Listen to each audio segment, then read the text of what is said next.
Yalla! Yalla! Yalla! The Kiwi soldier yells in broken Arabic. Go away! Go on, get out of it!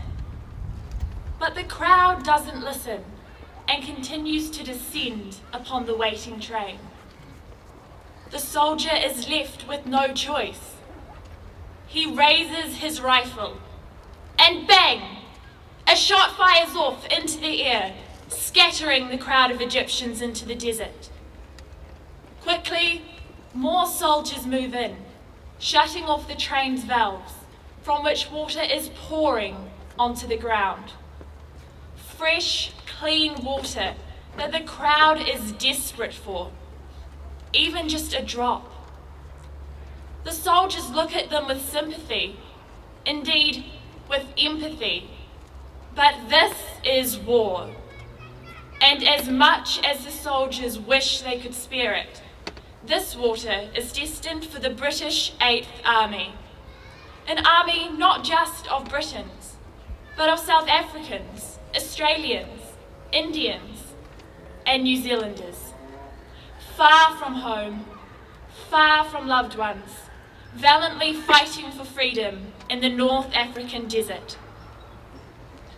Of the thousands of New Zealanders who left home, said goodbye to loved ones during the Second World War, many of them would end up there as soldiers in North Africa. Others became airmen, joining the glamour boys of the RAF in the fight for Britain. And some found themselves in the Navy, bringing about now historic naval victories. When we remember the New Zealanders who went to war for our country, it is these people that we think of. The soldiers, the pilots, the sailors. But what about the others?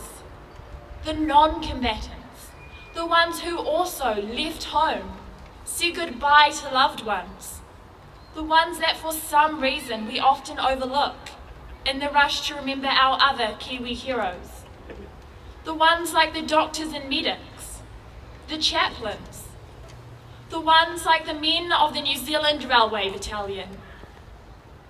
This group of volunteers would almost single-handedly build the railroad that would become essential for the Allies in the desert. The North African campaign was pivotal to World War II, and the ultimate victory there is largely put down to the fighting qualities of the British 8th Army. But what people often fail to consider is that in order to fight, an army needs transport and supplies. Remember that train of fresh water? That wasn't just a train. That was an engine driver, a guard, a fireman, men behind the scenes who, because of the way history has been remembered, have stayed behind the scenes, and wrongly so. They have become the forgotten railwaymen. Forgotten, and yet these Kiwi railwaymen spent more time in Egypt's Western Desert than any other unit in the 8th Army.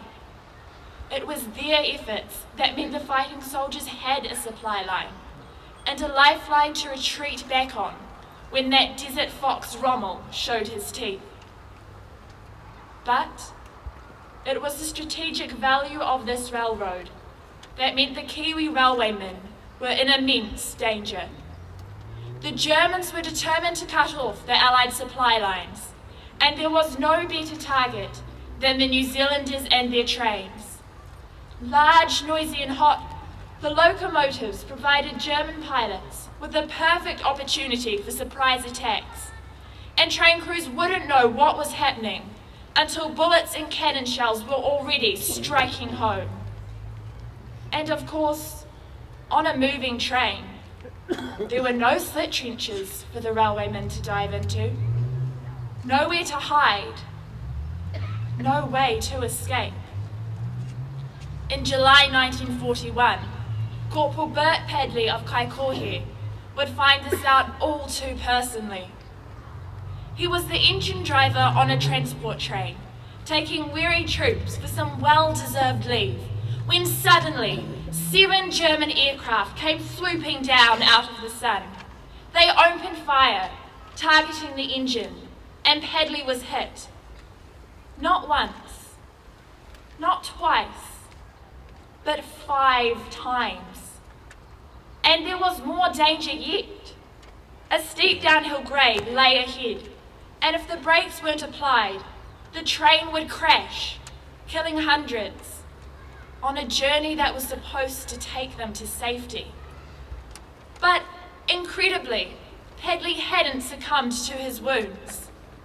Fighting extreme pain, he managed to stay conscious long enough to apply the brakes and avert the disaster.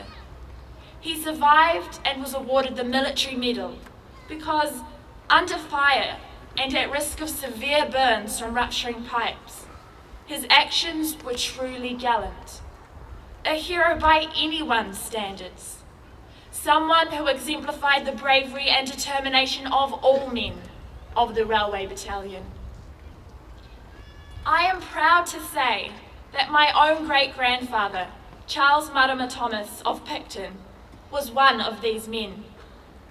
The letters he sent his fiancée during the war still survive today, and not only are these letters a testament to the love that would see them marry, but they are an intriguing insight into what it was like to be a railwayman at war, and the way Grandad coped by looking to a brighter future with unfailing optimism.